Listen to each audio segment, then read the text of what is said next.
Halo semuanya, selamat datang di Comic Universe. Kali ini saya akan membahas manhwa baru yang berjudul The Skeleton Messenger. Cerita dimulai dengan menampilkan sejumlah burung gagak yang terbang di langit berwarna merah. Ternyata burung gagak itu sedang mengawasi seorang bocah yang tertidur di bawah sana. Setelah beberapa saat, bocah itu mulai terbangun, wajahnya penuh dengan darah. Dia yang baru siuman mencoba untuk bangun dari tanah itu. Dia bertanya-tanya berapa lama tidak sadarkan diri dan bagaimana dengan pertempurannya. Tetapi ketika dia mulai sadar, tiba-tiba dia merasa sangat sakit di bagian dada. Bocah itu langsung kembali duduk sambil terus memegangi dadanya yang terasa sakit. Saat itu dia sadar jika beberapa tulang rusuknya telah patah. Dia mencoba tetap tenang dan menghela napas panjang. Bocah itu lalu mencari sisa anggota partinya di sekitar sana. Tetapi ketika dia mulai mencari, terlihat tempat itu sudah sangat kacau saat ini dengan bekas pertarungan yang sangat brutal.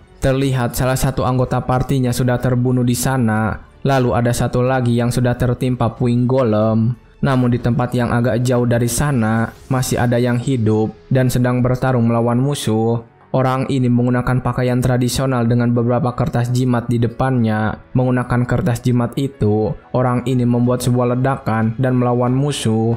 Sementara di tempat lainnya, sebuah benda bulat misterius berwarna sangat gelap ada di langit. Dan di bawah benda itu, ada makhluk misterius yang membawa pedang besar bersamanya. Kemungkinan dia adalah Demon King. Dan di hadapan makhluk itu, ada seorang kesatria yang sudah siap melawan. Tetapi makhluk misterius itu langsung menggunakan skillnya, The Demon King Authority, Night of the Dead. Ketika dia menggunakan skill itu, sebuah asap muncul melewati kesatria. Dan setelah asap itu berkumpul, mulai muncul sesuatu dari asap itu.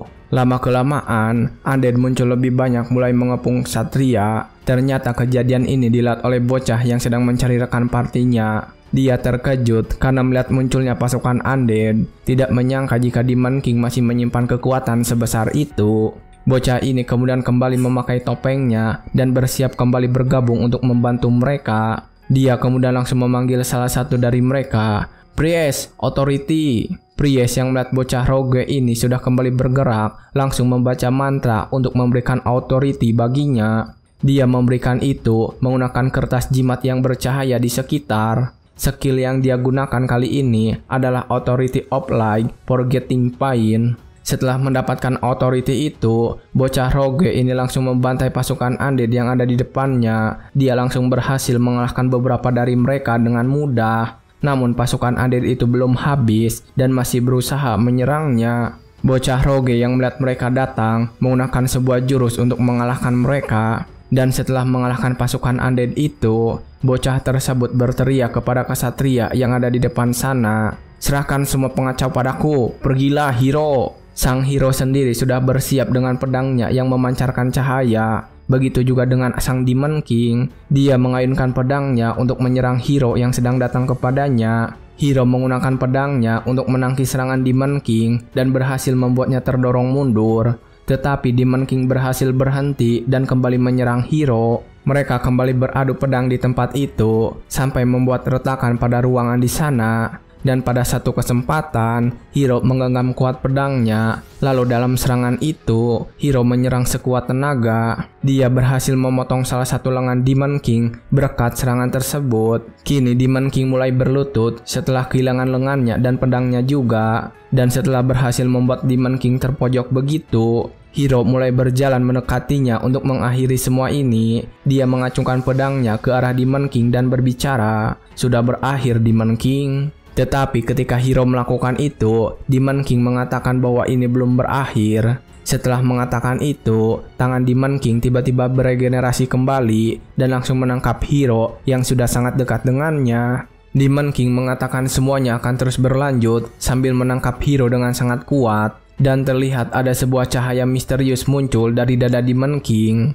Hero yang melihatnya panik, dia bertanya-tanya apakah Demon King berniat menghancurkan dirinya sendiri. Ketika cahaya misterius itu semakin bersinar dan hero sendiri mulai terluka berat, bocah rogue datang ke sana dengan kedua pedangnya yang bercahaya. Rogue itu kemudian bertanya kepada hero apa yang saat ini sedang dia lakukan. Dan setelah mengatakan itu, dia berhasil memotong lengan Demon King dengan senjatanya. dan kembali membebaskan Hiro dari cengkraman Demon King, Rogue sendiri lalu berbicara kepada Demon King sambil terus menyerangnya. "Kalau kau mau mati, ayo mati bersama." Setelah dia mengucapkan itu, Demon King akhirnya mulai meredakan dirinya. Ketika Hiro terlempar jauh dari sana, dia melihat sebuah gelombang energi yang mengurung Demon King dan si bocah Rogue. Lalu di tempat ledakan itu terjadi, muncul sebuah energi gelap. Dan setelahnya, energi itu menetes ke tanah di bawahnya. Baru dalam sekejap, muncullah sebuah pilar hitam yang menjulang ke langit. Itu adalah Fulfillment of the Abyss. Hiro yang masih tergeletak di tanah hanya dia menyaksikan pilar itu.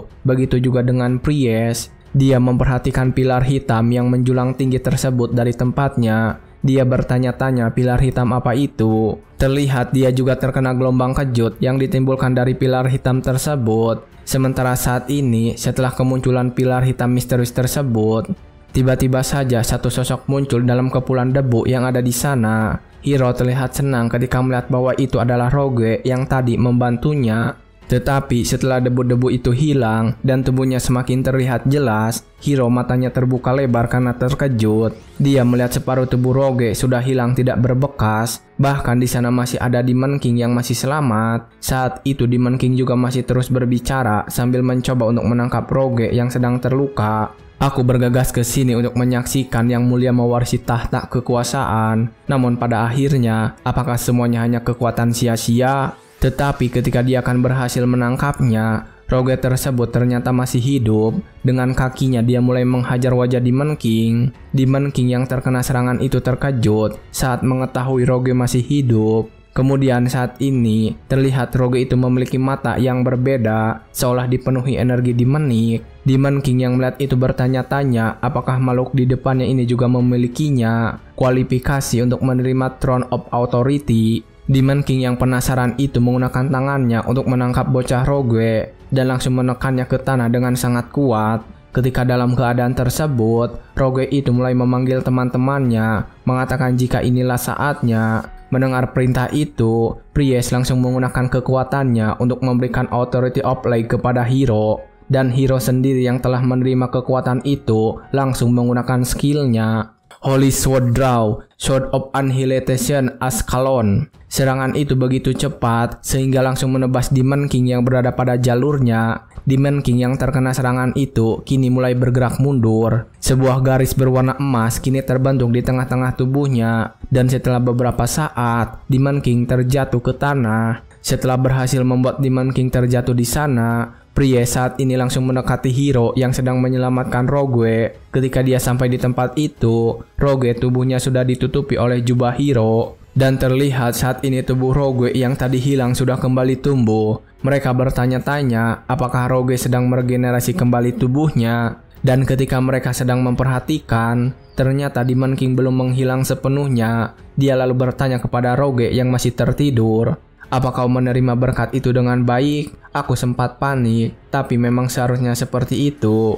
Hiro yang melihat Demon King masih berbicara mulai kembali bangkit untuk menyerang. Tetapi Demon King sendiri memintanya untuk tenang. "Jangan khawatir Hiro, tubuh fisikku sudah menjalankan tujuannya dan kini runtuh. Ini adalah kemenanganmu." Memang benar setelah mengatakan itu, Demon King yang mencoba untuk tetap berdiri kini mulai menghilang. Kepalanya bahkan sudah terlepas dari tubuhnya. Namun dalam kondisi itu, dia masih terus berbicara kepada mereka berdua. "Pesan terakhirku, kisahku berakhir di sini.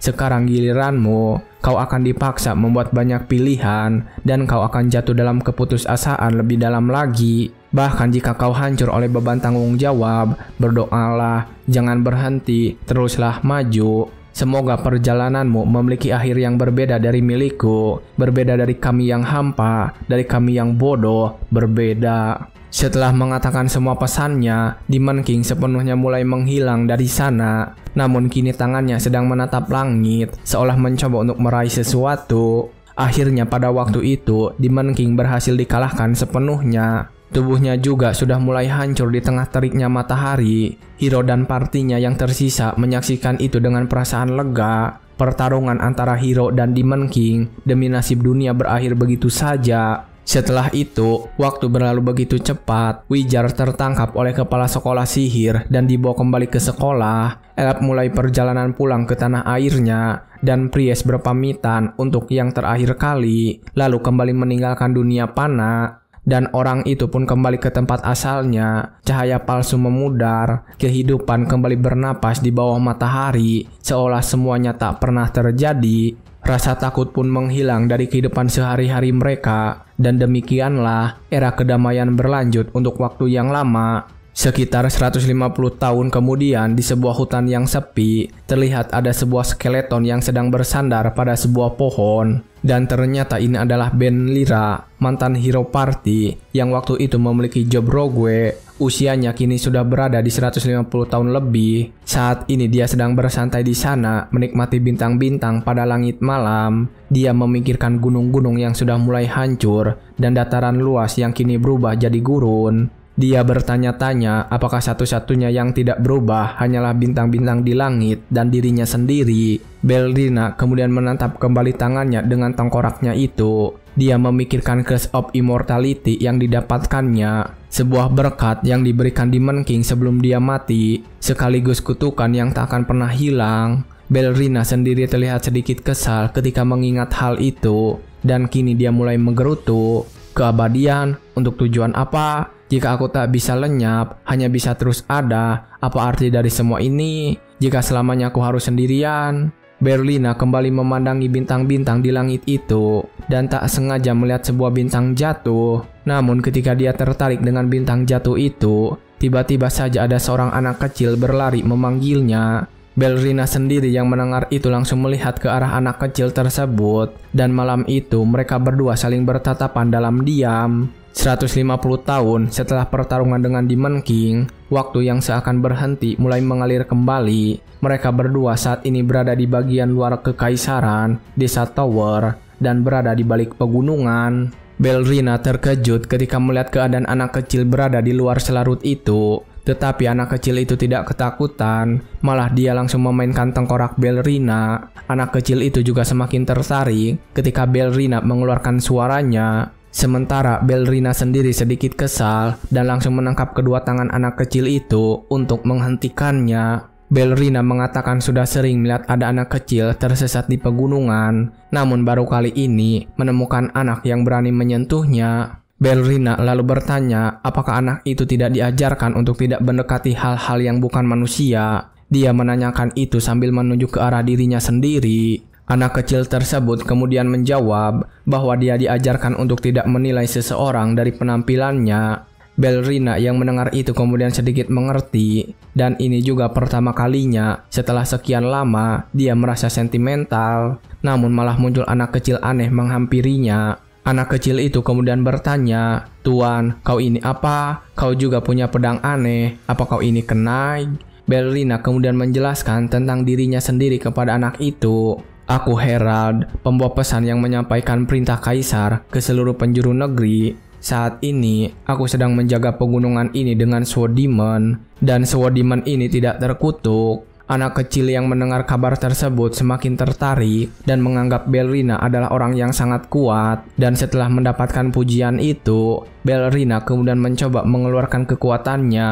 Dia menjelaskan jika melaksanakan perintah kaisar bukanlah hal yang mudah yang bisa dilakukan oleh siapa saja. Dia mengatakan perlu menguasai magic tingkat lanjut seperti nekromansi untuk bisa melakukannya. Dan Ballerina mempraktekkan magic itu menggunakan kekuatan dari pedang tersebut. Namun anak kecil itu saat ini malah tertarik dengan makhluk yang berusaha jadi summon. Dan ketika anak itu memanggilnya Tuan, Ballerina menolak, mengatakan jika dia bukan Tuan. Dan setelah beberapa obrolan, anak kecil itu semakin tertarik. Dia kemudian memohon untuk diangkat menjadi muridnya, mengatakan jika dia ingin menjadi kuat. Ballerina yang mendengar itu merasa ada kesempatan untuk menghapus rasa bosannya dari grinding yang tidak berujung itu. Namun Ballerina langsung mengurungkan niatnya karena dia merasa jika menerima murid terlalu merepotkan. Anak kecil yang mendengar itu kemudian mencoba membujuknya dan bahkan sampai memukul tengkoraknya. Bukankah seharusnya ini adegan di mana kau menerimaku sebagai muridmu? Ah, terima saja kek, dasar paman tua, bajingan, tulang hampa, skeleton keji. Tetapi meskipun anak kecil itu terus memohon, Ballerina tetap tidak menurutinya. Dan akhirnya malam itu pun berlalu. Keesokan harinya ketika matahari sudah tinggi, Ballerina terlihat masih sedang tertidur di bawah pohon tersebut dan tidak pindah sedikit pun. Namun ketika dia masih tertidur di sana, anak kecil yang semalam menemuinya tiba-tiba saja berlari melewatinya. Ballerina yang terkejut kemudian bangun, bertanya kepada anak kecil itu apakah dia tidak ingin pulang. Anak kecil yang sedang bermain dengan makhluk saman kemudian menjawab, dia tidak akan pulang karena Ballerina akan mengajarinya swordsmanship di sini. Ballerina yang mendengar itu menjadi kesal dan memarahinya, memintanya untuk pulang secepat mungkin karena takut orang tuanya akan khawatir dan tidak ingin dibilang sebagai monster penculik anak-anak penampilannya ini. Tetapi anak kecil itu mengatakan sesuatu yang mengejutkan. Tidak perlu khawatir soal itu. Rumahku sudah terbakar habis bersama dengan orang tuaku juga. Ibuku memintaku untuk menjadi kuat jika aku mau bertahan hidup sendiri. Jadi aku harus menjadi manusia yang kuat. Kau pasti paham kan? Anak kecil itu tersenyum setelah mengayunkan kayu yang dianggap sebagai pedang. Ketika melihat anak kecil tersebut tersenyum dengan pose seperti itu, Ballerina mengingat kembali ketika dirinya dulu masih hidup dan sedang bersama party hero. Ketika dia melihat bayangan dirinya sendiri itu, Ballerina menghela napas, mengatakan jika dia akan mengajari anak kecil itu swordsmanship-nya. Anak kecil yang mendengar itu terlihat sangat bersemangat dan bertanya apakah Ballerina tidak sedang berbohong. Ballerina kemudian duduk dan menjelaskan jika wanita kehormatan tidak sepantasnya menolak permintaan anak kecil. Anak kecil yang mendengar itu terkejut karena tidak menyangka jika skeleton yang diajak bicara adalah seorang perempuan. Dia kemudian langsung berterima kasih kepada Ballerina juga. Ballerina kemudian duduk diam di sana, memperhatikan anak kecil yang sedang bermain bersama makhluk samennya. Di dalam hatinya dia berbicara sendiri. Yang mulia Kaisar, penderitaan rakyatmu begitu besar. Jadi, saya akan mengajari anak itu cara untuk membela dirinya. Hal ini akan menjadi penebusan dosa saya yang telah tegar menyampaikan pesanmu. Akhirnya, setelah beberapa saat, Ballerina mulai mengajari anak kecil itu dengan sebatang kayu. Setelah berlatih, mereka berdua duduk beristirahat di bawah pohon. Bahkan Ballerina menunjukkan magic yang bisa digunakan menggunakan pedang demonnya. Dia juga membiarkan makhluk samennya itu untuk bermain dengan anak kecil tersebut. Tetapi ketika dia sedang beristirahat, dia terkejut karena anak kecil itu mampu menggunakan dua pedang untuk mengusir makhluk samen. Bahkan setelah puas dengan bermain, Ballerina mengajak anak kecil itu untuk menjahili orang lain.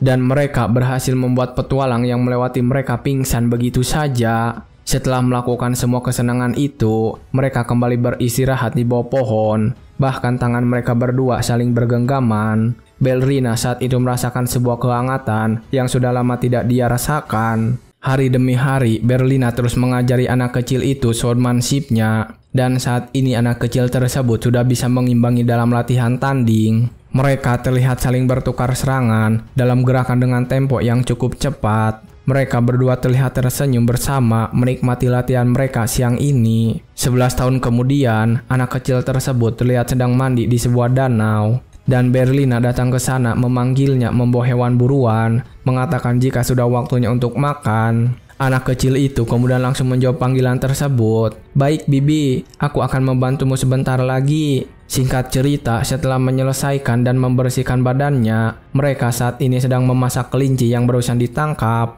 Dan ketika sedang memasak hewan buruan itu, gadis tersebut mengatakan jika punya hal yang serius untuk disampaikan. Dan ketika mendengar itu, Ballerina tiba-tiba saja menjadi serius. Gadis itu kemudian mulai bercerita sambil menikmati makanannya. Ini mengenai desa lamaku. Desa itu baru-baru ini telah menghilang. Katanya semua orang pergi setelah jumlah monster bertambah banyak. Kekaisaran telah mengabaikan tempat terpencil itu. Jadi sekarang tempat itu terbengkalai. Semua orang sudah menyerah. Gadis itu kemudian mulai membicarakan tentang dirinya yang sudah sangat kuat saat ini. Dan Ballerina langsung saja menebaknya serta menjelaskan sesuatu. Kau mau menjadi hero atau semacamnya? Aku sudah mengajarimu selama 11 tahun. Aku sudah bisa tahu apa yang sedang kamu pikirkan. Temanku pernah mengatakan hal yang sama. Dia ingin menjadi hero dan membantu orang-orang. Bahkan saat ditertawakan oleh orang lain, ejekan seperti dirinya yang lemah atau betapa mustahilnya itu. Dia menjawabnya dengan kita tak butuh kualifikasi untuk bisa menyelamatkan seseorang. Ketika Berlina mengatakan alasan tersebut, gadis itu terlihat diam dan merasa mendapatkan pencerahan. Dan ketika gadis itu sedang terdiam karena kagum dengan ucapannya, Berlina tiba-tiba mengatakan sesuatu dan memberikan sebuah belati. Sebagai Belnira, satu-satunya pewaris dari Northern Hunting Art dan sebagai mastermu yang menjaga tradisi, kuberikan belati ini kepada murid kesayanganku. Gunakanlah belati ini hanya dengan niat yang suci. Pergi, selamatkanlah dunia, lalu pulanglah. Aku akan selalu menunggumu di sini. Gadis itu kemudian menerima pisau belati dan setelahnya langsung pergi meninggalkan tempat tersebut. Berlina yang juga melambaikan tangannya saat itu bertanya-tanya berapa tahun yang akan dibutuhkannya. 5, 10 tahun, tentunya tak akan singkat. Sampai waktu itu tiba, Berlina akan menjaga tempat mereka. Berlina yakin tidak peduli berapa tahun telah berlalu, gadis itu pasti akan menyelamatkan dunia lalu kembali menemuinya di sini. Berlina kemudian menancapkan pedangnya lagi di tanah dan mulai duduk menunggu. Dalam waktu yang begitu pendek, ikatan yang singkat, pertemuan yang sebentar. Meskipun Berlina kembali sendiri lagi, berbeda dari sebelumnya, menunggu tidak lagi membosankan baginya. Ketika itu dia sedang duduk di depan pedangnya yang kini mulai ditumbuhi oleh rumput liar. Dan saat sedang menunggu di sana, tak terasa waktu telah berlalu. Gadis itu pun kini sudah kembali dan tiba-tiba menyapanya. Apa kau juga tersesat, Tuan? Berlina yang sedang diam fokus di sana langsung sadar dan kesal, kembali mengatakan hal yang sama seperti dulu.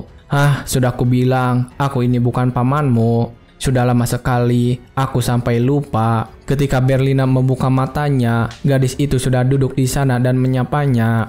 Tetapi gadis itu dalam keadaan yang tidak baik-baik saja. Tubuhnya penuh darah, bahkan sebelah kakinya hilang. Ketika Berlina terlihat sangat terkejut melihat keadaannya, gadis itu tetap tersenyum. Dan ketika Berlina ingin bertanya tentang kakinya yang hilang, gadis tersebut langsung tertawa keras, mengatakan kalau dia telah mengalami petualangan yang luar biasa. Dan juga betapa besarnya kekaisaran. Kemanapun dia pergi, dia selalu melihat pemandangan dan hal baru. Namun juga menemukan banyak sekali monster yang mengerikan. Gadis itu bercerita tentang membantu orang-orang sesuai apa yang diajarkan Berlina. Dan orang-orang tersebut mulai memanggilnya sebagai hero. Tetapi bagi kaisar, gadis tersebut adalah pengganggu. Karena kekaisaran berkata bahwa gadis ini menyepelekan otoritas kekaisaran dan memerintahkan dirinya untuk dibunuh. Ketika gadis itu sudah terlihat sangat kelelahan, Berlina dengan cepat langsung memeluk tubuhnya yang mulai lemas.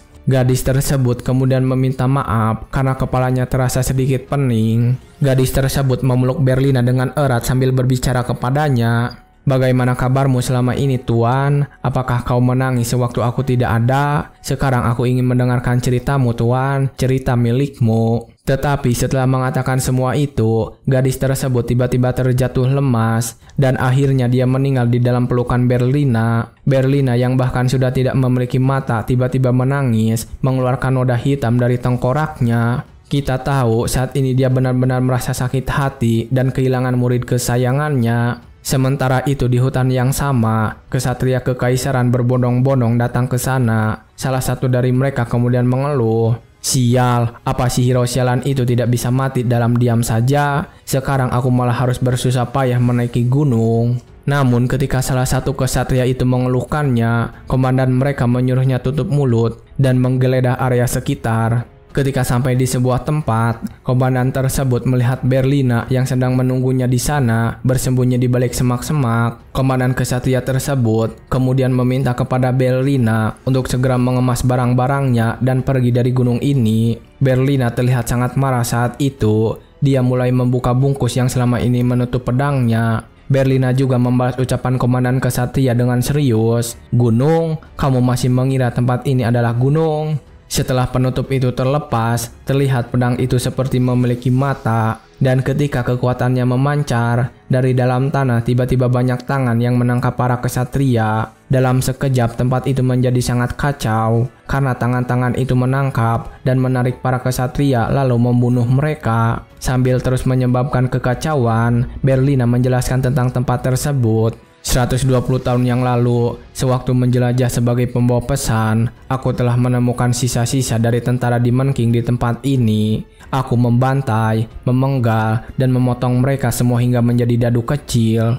Mayat mereka menggunung, terkubur oleh tanah, dan hutan pun mulai tumbuh di atasnya, sehingga gunung mayat itu berubah menjadi pegunungan. Aku tetap di sini untuk menjaganya, karena takut necromancer lain mungkin akan memanfaatkannya. Tapi hal itu sudah tidak penting lagi. Berlina mengatakan semua itu sambil terus mengeluarkan air mata hitam dari lubang matanya. Dan dia terus menggunakan summon untuk membunuh para kesatria yang sedang mencari murid kesayangannya yang telah mati. Ketika semuanya sedang kacau, komandan kesatria meminta bawahannya untuk tetap tenang dan membuat formasi. Dia mengatakan kepada mereka, necromancer hanya bisa menggerakkan beberapa undead saja, meminta mereka menunggu sedikit lagi agar necromancer kehabisan mayat. Tetapi ketika dia mengatakan itu, matanya langsung terbuka lebar saat melihat kumpulan undead yang benar-benar tidak terhitung di hadapannya. Dia langsung ketakutan saat melihat hal yang luar biasa itu. Dan ketika seluruh pasukan undead telah dibangkitkan, komandan kesatria itu bertanya, "Sebenarnya siapa kau ini?" Ketika komandan kesatria menanyakan hal itu, salah satu undead yang menunggangi kuda langsung menebas kepalanya. Berlina juga mulai menjawab pertanyaan itu dengan penuh amarah. "Siapa aku ini? Kamu tanya siapa aku? Aku adalah mulut kaisar, suara kekaisaran." Berlina yang semakin marah kemudian mengangkat pedangnya tinggi dan langsung menancapkan pedangnya di tanah yang dia pijak. Dalam sekejap sebuah retakan yang sangat besar muncul di sana. Dan setelah melakukan itu, Berlina tiba-tiba saja berbicara sampai itu terdengar ke seluruh penjuru. Dan saat dia berbicara sebuah keanehan terjadi. "Wahai rakyat kekaisaran, dengarkanlah ucapan pembawa pesan ini. Jika kekaisaran bertindak menyimpang dari wasiat kaisar pendiri, aku berikan izin kepada para bangsawan dan warga negara yang setia untuk memperbaiki sikap kekaisaran. Tanah airku yang dulu, bayarlah harga dari kebengisanmu ini." Berlina benar-benar sudah sangat marah saat ini, bahkan air matanya terus mengalir membanjiri tengkoraknya. Hanya dalam beberapa saat saja, seluruh desa di dekat sana langsung hancur.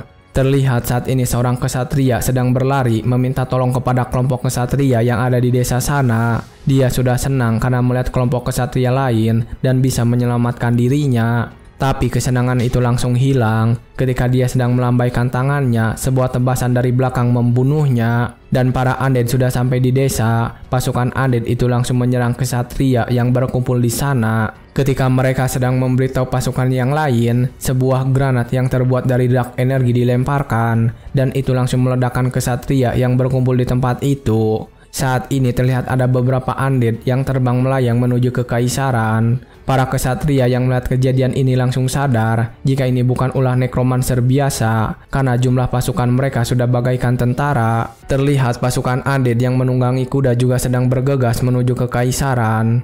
Ketika mereka akan mencoba untuk menghalanginya, seseorang di antara kesatria meminta mereka semua untuk minggir. Terlihat dia sudah bersiap untuk mengayunkan pedang besarnya. Orang ini kemudian menggunakan skill yang bernama Doan Ryu Wolfhan. Sebuah tebasan kuat menggunakan pedang besar itu tiba-tiba saja meninggalkan garis-garis putih pada pasukan undead yang ada di sana.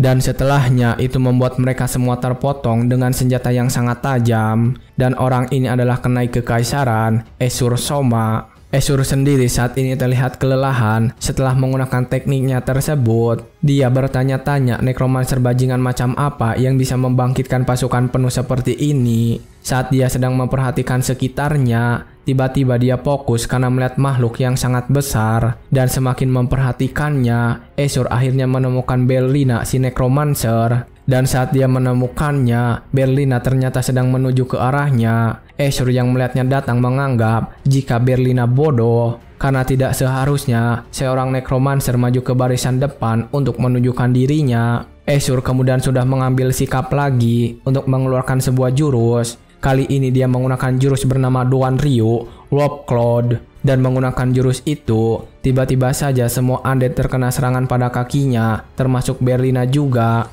Dan ketika mereka mulai terjatuh, mereka kehilangan kaki mereka. Berlina yang mendapatkan luka di kakinya juga tidak menyangka jika serangan yang hanya mengarah ke kakinya bisa dilakukan dari jarak sejauh itu. Kemudian ketika sedang memperhatikan hal itu, Berlina kembali teringat saat melihat murid kesayangannya kehilangan kakinya. Berlina menjadi semakin marah, bertanya kepada Esur saat itu juga. Ketika mengetahui siapa pelaku yang membuat murid kesayangannya mati, Berlina langsung melompat dari sana untuk menyerang Esur. Esur sendiri langsung mengeluarkan pedangnya untuk bertahan, dan terlihat ketika dia menahan serangan Berlina, dia terdorong jauh di tengah kota. Terlihat dari asap yang mengepul dari lintasan tempat dia terdorong.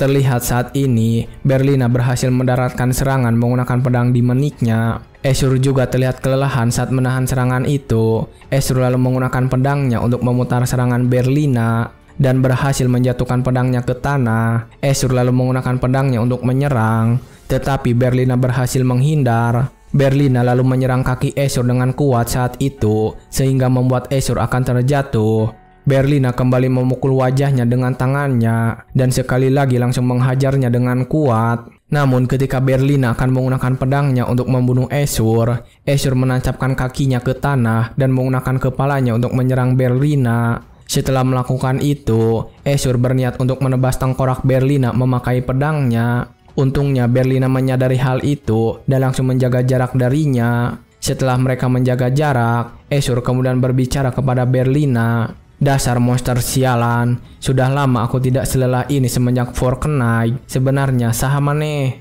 Berlina lalu menjawab jika dirinya adalah seorang pembalas dendam. Esur yang mendengar itu mencoba untuk tetap tenang, berniat untuk mengulur waktu dan memprovokasi Berlina. Membalas dendam?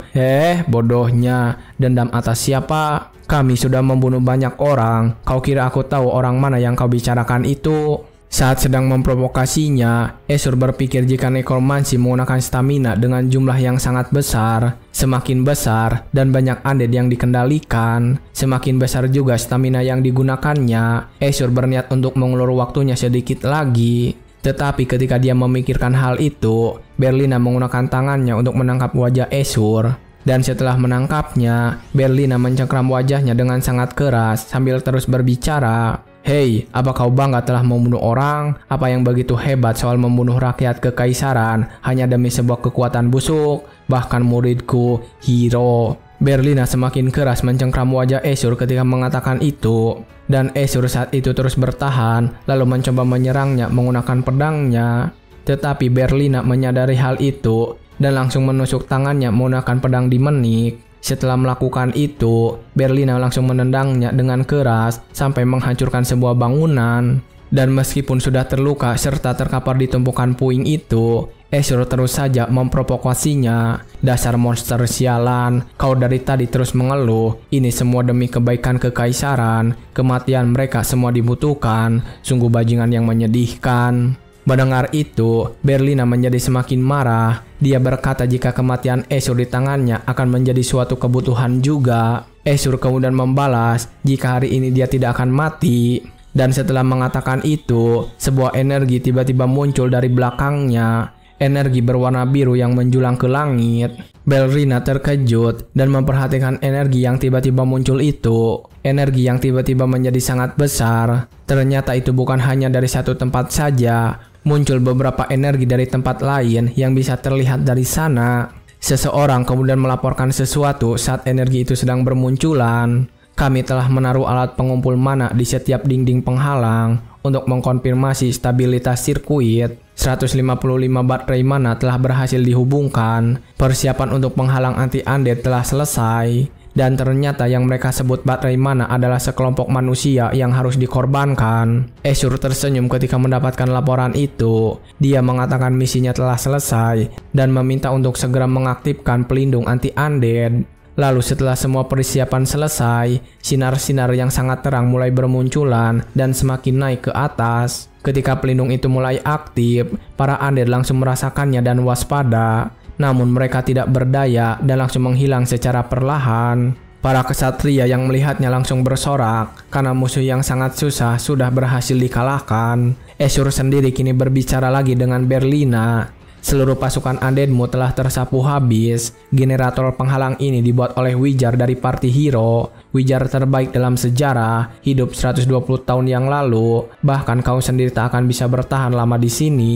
Ketika Ashur mengatakan hal itu, memang benar, tubuh Berlina mulai menghilang. Dia juga mengatakan sesuatu tentang generator ini. Aku tahu, si bodoh yang memiliki obsesi aneh dengan karya tangannya. Pasukanku tak jadi masalah, aku selalu bisa membangkitkan yang baru lagi. Kau telah mendirikan gerakan orang-orang yang sependapat denganku. Kepala rakyat yang telah kau eksploitasi selama ini, mereka akan ikut balas dendam bersamaku. Lihat dan tunggu saja, bersama mereka, aku akan hancurkan kekaisaran ini. Ketika mulai menghilang dari dunia itu, Berlina kembali mengingat masa-masa lalunya. Kami benci perang, untuk melindungi kau harus berjuang. Bahkan saat kematian datang menjemput, saat itu kukira semuanya berakhir, semuanya percuma. Apa yang sebenarnya kita lawan selama ini? Seperti masa depan ini, apakah harus ada banyak korban berguguran? Aku tak tahu apa yang aku pikirkan saat aku masuk ke medan perang. Siapa lawanku saat aku berperang? Di dunia tanpa kalian semua, kemana aku harus pergi? Aku di mana? 4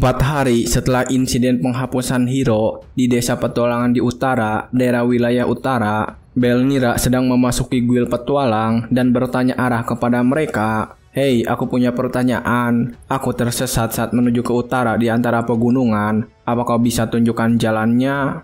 Tetapi ketika Belnira menanyakan itu, semua orang di sana hanya terdiam dan memandanginya dengan tajam. Lalu setelah beberapa saat, ada seseorang yang menjawabnya. Ini guild petualang, bukan petunjuk arah. Belnira lalu menjawab, jika dia mengetahui itu, dia hanya ingin ditunjukkan arahnya saja dan akan segera pergi. Dan ketika Belnira menjawab, ada seorang dari mereka jika Belnira sangat memalukan. Ketika orang itu sedang mengejek Belrina, pria pertama yang mencoba menghentikannya dan berbicara kepada Belrina. Hei orang asing, untuk seseorang yang kehilangan arah, kau haus akan darah ya? Ngomong-ngomong, ada rumor belakangan ini, apa kau sudah dengar? Di tempat bernama desa Changtap yang ada di belakang pegunungan, mereka bilang ada necromancer yang membunuh puluhan orang dan juga merusak kota. Mungkinkah cerita tersebut adalah tentang kau?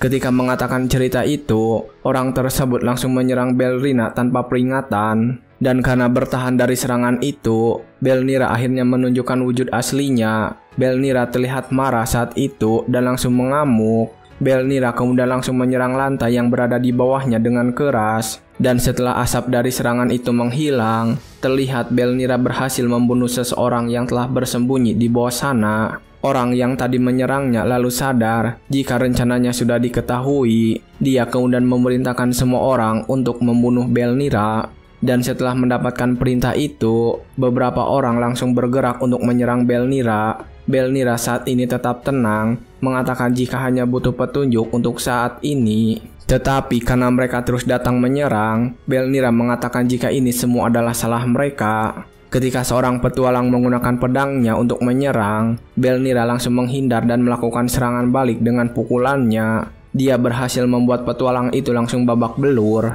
Namun setelah berhasil mengalahkan salah satu dari mereka, seseorang yang menggunakan tombak kemudian mulai menyerang. Tapi kali ini sama saja, Belnira berhasil mengalahkannya dengan pukulannya. Kali ini Belnira membanting orang itu ke lantai dan membuat lantai di sana hancur. Setelah melakukan itu, sepasang petualang kembar tiba-tiba mengepungnya dengan membawa sebuah senjata di tangan. Tetapi ketika mereka berdua menyerang secara bersamaan, Belnira berhasil menghindarinya dengan sangat mudah, bahkan membuat mereka berdua langsung tersungkur ke lantai. Dan setelah melakukan itu, Belnira langsung menghilang dari sana. Kini dia mengincar ketua dari petualang yang sedang berdiri memperhatikan. Namun ketika dia sudah dekat dengannya, petualang tersebut menyadari dan langsung mengambil sepasang pedang miliknya. Petualang tersebut juga langsung menggunakan sepasang pedangnya untuk membunuh Belnira. Tetapi itu sia-sia saja karena Belnira berhasil menghindari setiap serangan. Ketika serangan lainnya datang, Belnira bahkan mampu menghindarinya dan menyadari serangan tipuan yang diberikan. Dan setelah menghindarinya, Belnira langsung menendang petualang tersebut ke arah tembok dengan sangat keras. Dan ketika petualang itu dikalahkan, orang-orang yang ada di sana mulai berisik. Tidak mungkin dia membantai kapten dengan sekali serangan. Setelah mengalahkan kapten mereka, Belnira masih berdiri. Dia meminta penantang selanjutnya untuk maju. Tetapi karena sudah melihat kemampuannya, semua orang menjadi ragu dan hanya diam saja. Barulah ketika Belnira terlihat akan mengamuk, seseorang datang ke sana dan memintanya untuk berhenti. Orang itu juga mengatakan akan petunjuk yang diminta oleh Belnira. Ketika orang ini turun, semua petualang terdiam karena orang ini adalah guild master mereka.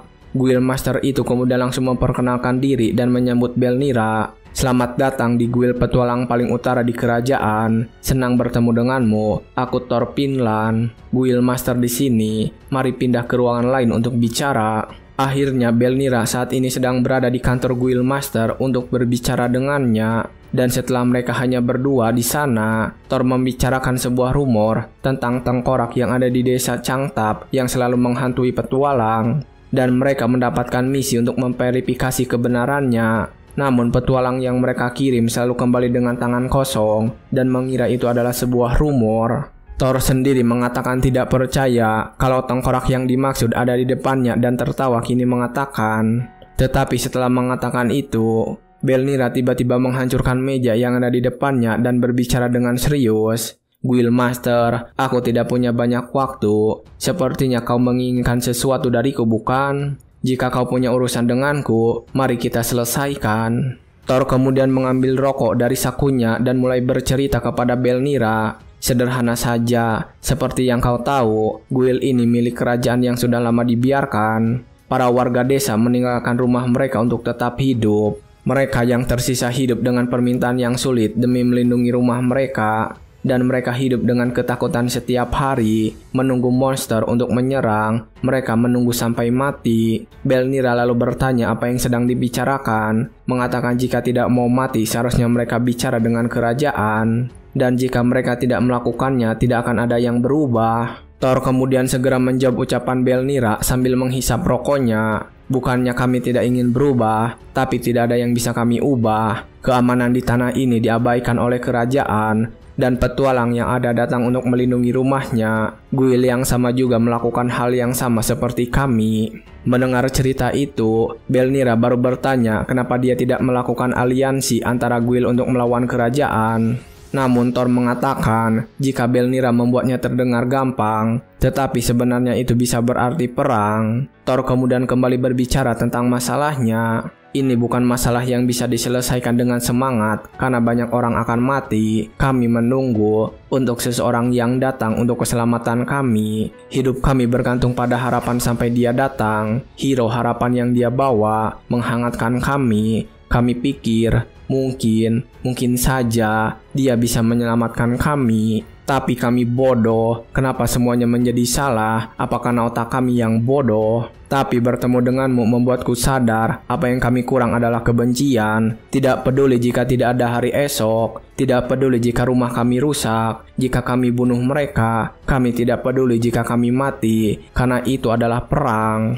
Thor mengatakan itu dengan sangat serius di hadapan Belnira. Thor kemudian membuat permintaan kepada Belnira. Aku mau membuat permintaan. Aku akan beri 2 petualangan yang bisa pergi. Di masa depan, kami akan mengumpulkan semua yang kau butuhkan. Aku tidak peduli siapa sebenarnya kau. Jadi kumohon, biarkan kami mengikuti perangmu. Setelah mendengar cerita itu, Belnira langsung meminta maaf karena telah merusak guildnya. Dan Belnira berkata juga bertanggung jawab karena meninggalkan kerajaan tanpa pengecekan dan desa ini berujung rusak.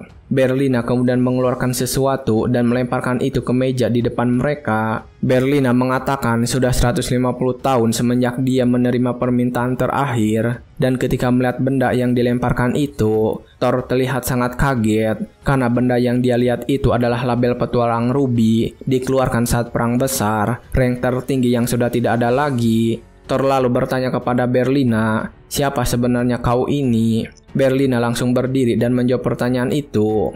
Jangan khawatir, aku hanyalah hantu dari masa lalu. Aku terima permintaanmu. Kita harus pergi ke wilayah terbesar dan terganas di pegunungan, di mana salju tidak pernah berhenti turun, ke pegunungan utara. Singkat cerita, setelah memutuskan itu, Berlina kini sudah mau memulai perjalanan. Dia saat ini sedang berada di pegunungan yang dipenuhi salju. Dia bersama seorang petualang yang sedang mengamati sesuatu dari sana. Ini adalah hari kelima mereka meninggalkan desa. Mereka telah bergerak secara diam-diam di sepanjang pegunungan. Berlina mengatakan perjalanan mereka cukup cepat, mengingat mereka harus mencoba untuk tetap bersembunyi. Dan orang yang bersamanya membenarkan itu. Dia juga mengatakan mereka tidak boleh tertangkap oleh pasukan kekaisaran. Tetapi ketika dia mengatakan itu, Berlina bertanya kepada petualang tersebut, siapa para bajingan yang ada di depan mereka itu, bagaimana mereka bisa mendahului mereka. Kemudian salah satu dari petualang yang dibawa bersama Berlina memberikan penjelasan. Mereka mungkin bukan kelompok yang mengejar kita, penyintas dari desa Spear Tower. Kelihatannya mereka bergabung dengan bandit dari desa lain dan berusaha kembali ke ibu kota. Berlina lalu bertanya apakah mereka mencoba untuk bergerak sepanjang pegunungan dan akhirnya terhenti. Petualang wanita itu membenarkan. Berlina kemudian kembali bertanya kepada wanita itu, "Hei pemandu, apa yang ada di jalur bawah itu?" Si wanita kemudian menjawab, "Muran Same, itu namaku, dan orang yang ada di sana adalah Sword Harir, setidaknya ingat nama kami. Ikuti jalan di bawah pegunungan dan kau akan menemukan beberapa penginapan. Mereka mungkin akan menyerang penginapan selama perjalanan untuk mengambil makanan dan persediaan." Harir yang sedang mengintai kemudian langsung berdiri. Dia mengatakan prajurit kekaisaran yang menjara desa itu tidak biasa. Dia menjelaskan, kaisar saat ini mengambil tahta. Provinsi-provinsi telah terbiasa dengan hal itu. Berlina yang mendengar itu kemudian mengatakan jika mereka semua harus mati. Dia mengatakan itu dengan hawa membunuh yang keluar, sehingga bisa dirasakan oleh mereka berdua. Dan ketika mereka berdua bertanya hawa dingin apa yang barusan mereka rasakan, Berlina sudah tidak ada di sana dan menuju perkumpulan yang ada di bawah sana. Mereka berdua kaget ketika menyadari Berlina berniat menyerang pasukan kekaisaran. Namun mereka sudah terlambat karena Berlina sudah berhasil sampai di tempat itu. Ketika dia sampai, itu menimbulkan sebuah ledakan yang cukup besar, dan itu membuat semua kesatria yang ada di sana waspada akan serangan. Kedua petualang yang menyaksikan itu hanya berkata jika Berlina akan terbunuh karena sudah melakukan itu. Dan di bawah sana, Berlina sudah membunuh salah satu dari kesatria yang berjaga. Mereka menganggap jika Berlina adalah necromancer dari Spear Tower. Setelah membunuh salah satu dari mereka, para kesatria mulai mengepung Berlina, dan ketika mereka mengepungnya, waktu seperti terhenti. Berlina menggunakan tekniknya yang bernama Butcher Execution dan berhasil mengalahkan kesatria yang mengepungnya itu. Ketika Berlina sedang mengalahkan mereka semua, salah satu kesatria wanita datang ke sana, meminta pasukan yang lain untuk jangan mundur dan menutup jalan keluarnya. Mengatakan jika musuh mereka hanya satu orang dan harus menyerangnya sekaligus. Tetapi ketika dia sedang memberikan perintah, Berlina sudah berada di dekatnya. Berlina tidak membuang-buang waktu dan langsung membunuh komandan kesatria wanita itu. Ketika mengambil kepala wanita itu, Berlina mengatakan sesuatu. Sendiri, matanya pasti hanya dekorasi. Dan setelah mengatakan itu, Berlina memanggil pasukan undead. Dia mulai membantai para kesatria yang ada di sana bersama para undeadnya. Sementara dia sedang melakukan itu, kedua petualang yang ada di atas sana masih memperhatikan. Mereka sudah menduga jika kekuatan yang Berlina tunjukkan di guild petualang belum kekuatan penuh. Kembali ke medan pertempuran, pasukan undead Berlina sedang mengalahkan para kesatria satu persatu. Dan ketika mereka menahan kesatria itu, Berlina yang menunggangi kuda langsung membunuh para kesatria. Ketika Berlina sedang mengamuk di sana sendirian, mereka berdua hanya bisa menyaksikan. Pasukan undead yang dipanggil oleh Berlina kini mulai menghabisi semua kesatria. Salah satu dari mereka juga sedang memakan para kesatria dengan lahap. Dan ketika Berlina sedang mengawasi dari sana, seorang kesatria yang lain datang untuk membunuhnya. Berlina sendiri berhasil menghindari serangan itu dengan mudah, lalu menendang kesatria itu dengan keras sampai membuat armor wajahnya hancur. Tetapi setelah menendangnya dengan keras, sebuah kalung tiba-tiba saja keluar, dan ketika melihat lambang yang terukir pada kalung itu, Berlina teringat kembali dengan sesuatu. Beberapa saat sebelumnya di guild petualang, orang yang dipanggil kapten oleh para petualang memberikan kalung dengan gambar yang sama. Kapten itu mengatakan itu adalah permintaan maaf darinya untuk Berlina. Berlina bertanya apa maksudnya benda itu. Kapten menjawab, mereka tidak bisa tidak curiga padanya, terutama keadaan Berlina. Kapten menjelaskan jika itu adalah jimat harapan untuk petualang kembali dengan selamat, dan itu adalah buatan putrinya. Berlina mengatakan kalau akan menerima itu dengan sepenuh hati dan meminta kapten untuk menyampaikan salam pada putrinya. Tetapi kapten malah memberikan sebuah jawaban yang mengejutkan.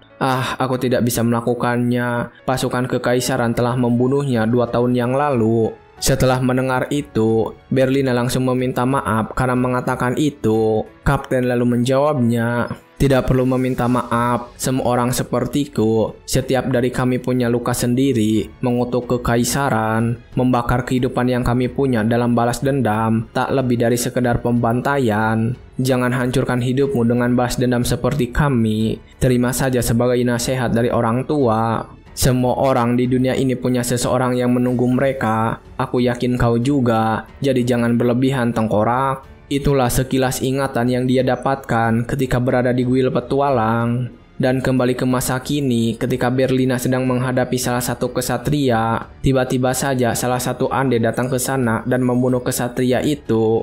Setelah tertusuk oleh tombak yang dibawa Undead, kesatria tersebut mengucapkan sesuatu dan menyebutkan nama anak dan ayahnya. Dan setelah itu dia langsung mati saat itu juga. Undead tersebut hanya diam saja setelah membunuhnya. Namun Berlina sendiri langsung menghancurkan kepala Undead yang telah membunuh kesatria itu. Dan setelah menghabisi semua kesatria, barulah kedua petualang yang bersamanya turun ke sana. Muransame juga langsung berbicara kepadanya saat itu juga. Kerja bagus, tengkorak. Sepertinya di sana juga selesai. Kau butuh tubuh untuk membuat Undead kan? Kami yang akan bersih-bersih, kau sisanya. Namun setelah beberapa saat, ternyata Berlina tidak mengambil mayat mereka untuk dijadikan Undead dan malah mengkremasi mereka semua. Kedua petualang itu lalu merasakan perasaan yang aneh. Kenapa seorang necromancer melakukan semua ini? Muransame kemudian berbicara kepada Berlina yang sedang berdiri di hadapan api yang sedang membakar mayat itu. Aku tidak tahu kau melakukan ini untuk siapa, tapi raut sedih di wajahmu terlihat jelas. Sementara saat ini ada suara yang terus berbicara kepada Berlina ketika dia sedang menatap api. Apa yang sudah aku bilang, ini giliranmu sekarang. Kau akan dipaksa untuk membuat pilihan yang banyak dan jatuh ke dalam keputusasaan. Tapi keputusasaan masih belum dimulai, perang yang menunggumu masih.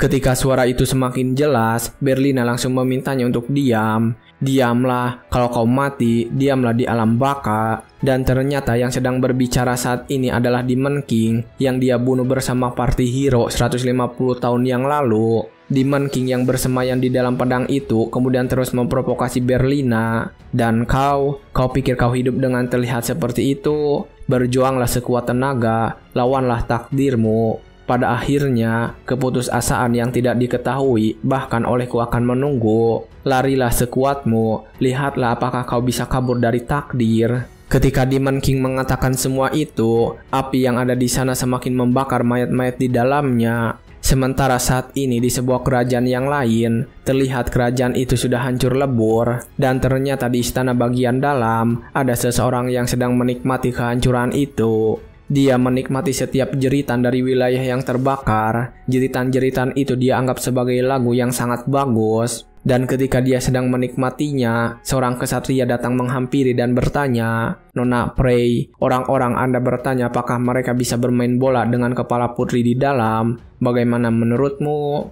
Prey kemudian menjawab pertanyaan itu dengan wajah yang malas. "Tidak, aku skip dulu. Aku hanya terlalu kecewa. Kukira kerajaan ini akan jadi pertarungan yang sengit dari ukuran tempatnya, tapi berakhir begitu cepat, membosankan. Apa tidak ada orang yang cukup gila di kekaisaran untuk bertarung?" Dan ketika mereka sedang mengobrol, tiba-tiba saja ada seseorang yang datang ke sana dengan membawa sebuah surat. Orang itu kemudian langsung berbicara membacakan surat tersebut. "Dengar ini, dari kesatria perang Prey dan pasukannya, aku adalah pengumuman kekaisaran, membawa perintah dari kaisar. Pasukan Undead berjumlah besar telah muncul di dinding utara. Dengan keputusan kekaisaran, nekromancer jahat yang memimpin pasukan itu harus dibunuh. Dan setelah mendengar berita itu, Prey mulai tersenyum. Dia sangat senang karena bisa menemukan orang gila untuk diajak bermain. Dia lalu meminta pasukannya untuk bersiap-siap, mengatakan ini saatnya mereka bersenang-senang dan waktunya berperang. Setelah mengalahkan semua kesatria di desa itu, Belnira telah pergi melanjutkan perjalanannya bersama kedua petualang tersebut. Namun jarak mereka berjalan sangat jauh. Kedua petualang itu kemudian mulai membicarakannya, terutama Muran Same. Dia sedikit cemas karena selama 2 minggu berjalan, Belnira belum mengucapkan sepatah kata pun kepada mereka. Dan ketika Muran Same mengatakan semua itu, Harir sendiri tetap diam dan memperhatikan Belnira. Harir teringat dengan apa yang diucapkan oleh Thor sebelum mereka berangkat bersama Belnira. Waktu itu di kantor Guildmaster, Thor menceritakan tentang Belnira kepada mereka berdua. Thor mengatakan kepada mereka jika undead yang akan pergi bersama mereka memiliki kemungkinan terhubung dengan hero yang baru saja meninggal. Desa Spear Tower adalah di mana hero menghabiskan masa kecilnya. Thor juga melanjutkan ceritanya sambil memegangi kepalanya. Dan saat hero kabur ke desa Spear Tower di saat dikejar oleh kesatria bertepatan dengan kejadian Undead Legion.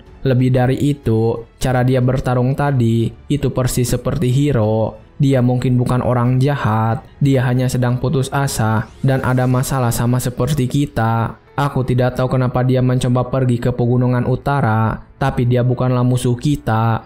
Di saat yang sama, juga tidak ada jaminan dia akan menjadi sekutu kita. Namun, ini jelas bahwa dia kunci untuk menjatuhkan kekaisaran. Kalian kebetulan dari utara, benar. Aku ingin meminta kalian menjadi pembantunya. Dan inilah awal mereka berdua menjadi pemandu sekaligus teman perjalanan bagi Belnira. Sword Harir petualangan yang biasa menjadi tank dan Muran Same yang sudah biasa menjadi main DPS. Harir saat itu bertanya apakah mereka bisa membuat Belnira melakukan apa yang mereka inginkan. Karena merasa Belnira adalah individu yang tidak bisa ditebak, Thor dengan tenang menyerahkan sebuah surat kepada mereka dan meminta mereka untuk tidak khawatir karena dia punya firasat bagus tentang hal ini.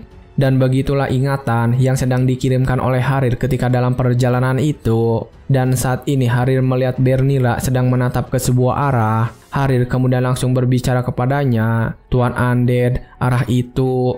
Dengan tatapan yang kosong, Belnira menjawab jika itu adalah arah desa Spear Tower, mengatakan jika dia ingin mampir sebentar. Saat mengatakan itu, Belnira kembali mengingat kenangan yang bersama murid kesayangannya dulu. Dalam kenangan tersebut, muridnya membuat sebuah topeng untuk dipakai oleh Belnira. Dan setelah mengatakan topeng itu kepada Belnira, muridnya langsung membawanya ke sebuah desa. Dan mereka langsung memasuki sebuah kedai. Muridnya langsung memperkenalkannya kepada penjaga kedai itu. Di sana juga Belnira melakukan sebuah permainan menembak papan target dan berhasil menyelesaikannya dengan sangat baik. Sehingga membuat keributan di kedai, dan setelahnya mereka bermain-main di sana bersama para petualangan yang mampir di kedai. Bahkan Belnira dan muridnya terlihat tertawa bahagia sambil menikmati diri yang disediakan. Saat ini, Belnira sudah sampai di kedai yang sama, namun dia terkejut karena melihat kedai itu sudah sangat tidak terurus. Papan kedai yang sudah usang dan meja-meja yang hancur, serta pemandangan yang sangat sepi.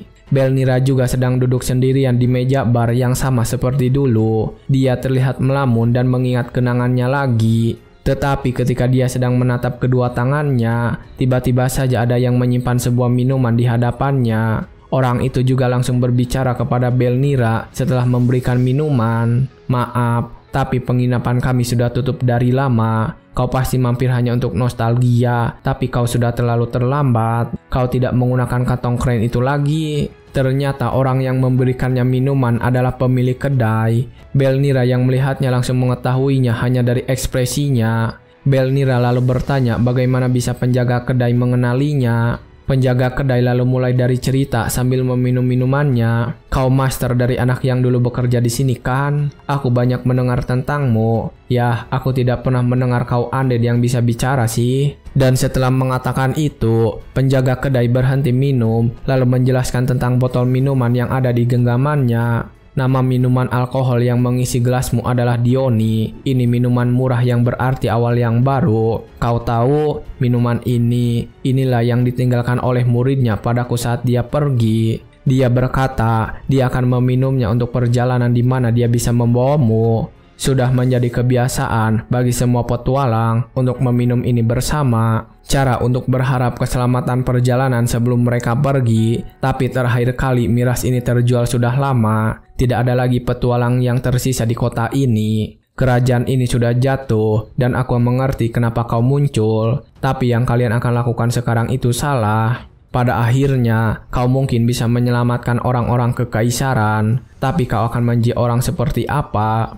Apa itu sungguh orang yang diinginkan oleh anak itu? Menurutku tidak begitu. Anak itu, dia ingin kau untuk punya masa depan yang cerah. Setelah mengatakan semua cerita itu, penjaga kedai tiba-tiba saja memberikan buku catatan dan sarung belati. Belnira lalu bertanya apakah mungkin itu milik muridnya yang telah mati. Penjaga toko membenarkan, mengatakan jika anak itu mempercayakannya kepadanya, dan dia memintanya untuk memberikannya kepada Belnira. Cerita dongeng berisi mengumpulkan rekan, menyelamatkan orang, dan mengalahkan kejahatan. Hal yang pernah dialami oleh petualang Ruby pada masa lalu, petualangan. Penjaga kedai kemudian mengatakan sesuatu. Dia berkata suatu hari, dia ingin melakukan petualangan dongeng seperti itu denganmu. Berlina termenung sebentar setelah mendengar cerita muridnya dari penjaga kedai.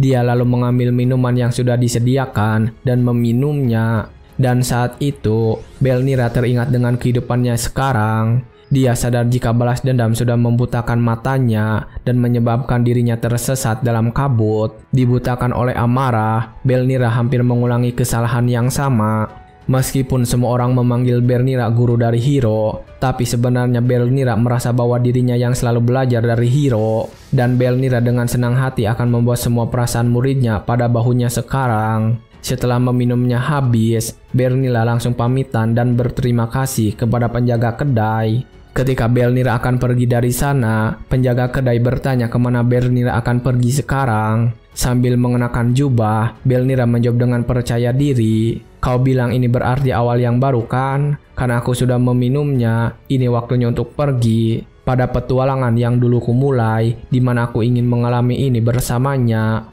Bukan untuk balas dendam, tapi untuk sebuah petualangan. Cerita dari tengkorak pembawa pesan. Ketika Belnira sudah kembali dari sana, Harir langsung memberitahu Muransame. Muransame juga langsung menjelaskan jika mereka akan mengambil rute yang biasa dilewati para petualang. Dan rute itu memiliki cuaca yang sangat dingin. Dan bertanya bukankah itu tidak masalah bagi tengkorak sepertinya. Sambil menepuk pundak Muransame, Belnira menjawab pertanyaan itu. Baik-baik, apa kita bisa berangkat sekarang, newbie? Dan ketika melihat sikapnya itu, Muransame berbicara kepada Harir jika aura undead itu sudah berubah. Harir tersenyum karena merasakan itu juga, dan malah membuatnya semakin penasaran.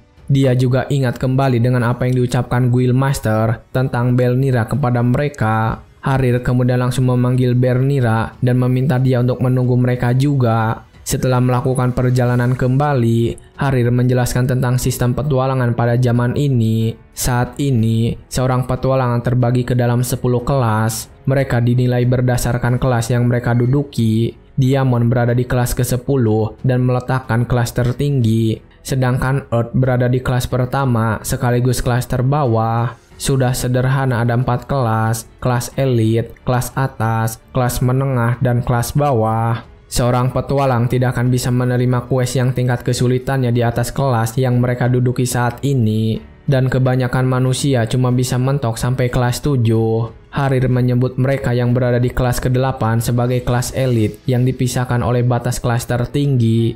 Dan para petualang kelas 8 ke atas bisa melakukan perjalanan mengunjungi tempat-tempat yang sebelumnya belum terpetakan sendirian. Atau juga bisa menjadi maniak perang yang melawan monster-monster di garda terdepan. Atau malah menjadi jenderal yang memimpin prajurit kekaisaran yang berisikan petualangan kelas atas. Harir mengatakan jika seseorang yang mampu membunuh para goblin adalah orang kelas bawah. Sementara orang yang mampu membunuh makhluk raksasa di depan mereka adalah kelas menengah. Dan yang terakhir, Belnira yang mampu membunuh ketika makhluk raksasa pasti setara kelas atas. Harir yang menjelaskan semua itu kemudian bertanya dengan kesal apakah Belnira mendengarkan semua pernyataan itu. Belnira turun dari sana dan mengatakan jika dia mendengarnya. Dia bertanya mereka berdua berada di kelas apa. Mereka menjawab jika mereka sama-sama berada di kelas Topaz. Dan setelah mendengar semua itu, Bernila mengatakan jika kelas petualang telah mengalami banyak perubahan. Mendengarkan pendapatnya itu, Harir bertanya apakah dulunya Belnira adalah seorang petualangan juga. Belnira lalu memberitahu tentang masa lalunya. Benar, dulunya aku rank Ruby. Entah sekarang masih ada atau tidak rank tersebut. Gini-gini aku ini warrior wanita yang tangguh loh. Harir yang mendengar tentang kelas Ruby kemudian mencoba memikirkannya karena merasa pernah mendengar. Tetapi Muransame sendiri malah mentertawakannya dan membuat untuk sebagai candaan. Dia mengatakan jika itu hanya lelucon dan tidak pernah menyangka ada kelas seperti itu. Muransame mengatakan jika dia ketakutan setengah mati saat melihat pasukan undead yang dikeluarkan oleh Belnira.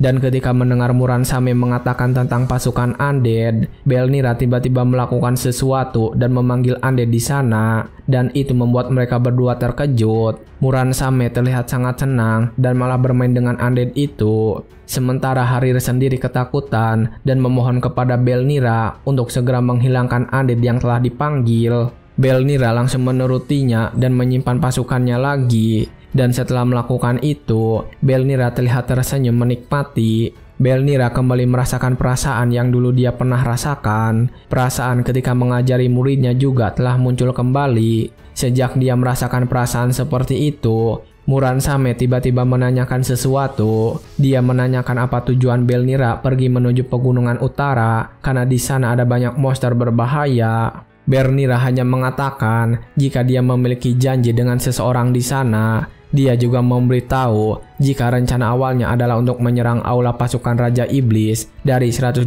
tahun yang lalu menggunakan pasukan undeadnya. Namun seorang pria berjanggut sendirian menangkal pasukan undead miliknya menggunakan sebuah penghalang. Harir yang mendengar itu tidak percaya, bertanya apa benar pasukan undeadnya berhasil ditangkal hanya dengan sebuah penghalang. Belnira kemudian menjelaskan jika itu bukanlah penghalang biasa, karena penghalang itu diciptakan oleh seorang penyihir dari sebuah partai yang khusus untuk menghentikan pasukan undead. Dan karena Belnira tidak bisa berbuat banyak, jadi dia butuh bantuan manusia untuk menggulingkan kekaisaran saat ini. Dan Belnira memberitahu mereka jika dia ingin menjadikan orang-orang utara sebagai sekutunya. Mereka berdua terlihat ragu ketika Belnira mengatakan niat aslinya dan terlihat sedikit khawatir.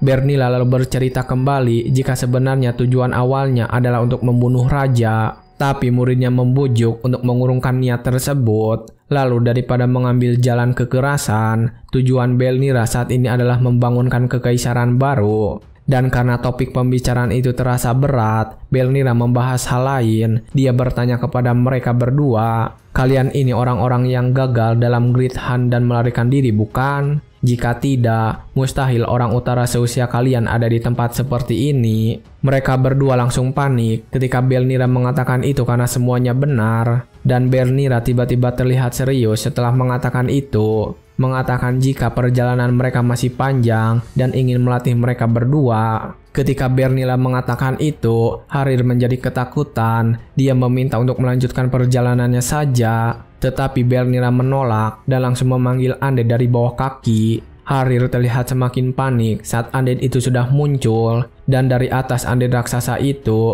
Belnira meminta mereka berdua untuk cepat berlari dari sana dan akan memberi mereka waktu 10 detik. Harir benar-benar ketakutan saat itu dan meminta Muransame untuk menyuruh Belnira berhenti. Tetapi ketika dia mengatakan itu, Harir melihat Muransame sudah pergi dari sampingnya. Muransame sudah berlari jauh meninggalkan, dan ketika Harir sadar, ternyata hitung mundur sudah hampir selesai. Belnira langsung berlari menggunakan undeadnya untuk menangkap mereka berdua dengan cepat.